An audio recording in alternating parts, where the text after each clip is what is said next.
Sumailalim sa livelihood training ang 75 beneficiaries ng Unlad Pamilyang Bangsamoro Program sa Holo-Sulu na tumanggap din ng rice subsidy mula sa MSSD. Ang public service story sa report.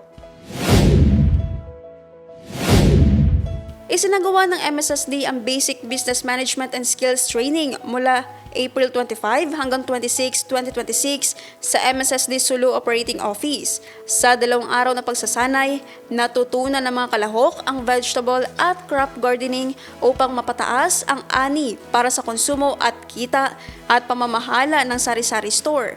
Tinalakay rin ang mga estratehiya sa pagnenegosyo kabilang ang tamang pagpepresyo, paghahanap ng merkado at basic financial management tulad ng pagtatala ng kita at gastos, pagbabudget at pag-iimpok. Kabilang sa mga tinalakay ang halal na pagnenegosyo na nakatuon sa patas, malinis at responsableng pamamahala ng negosyo alinsunod sa alituntunin ng Islam.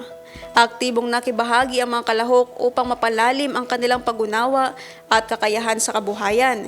Tumanggap ang bawat benepisyaryo ng buwan ng rice subsidy na nagkakahalaga ng 900 pesos para sa kanilang pang-araw-araw na pangangailangan.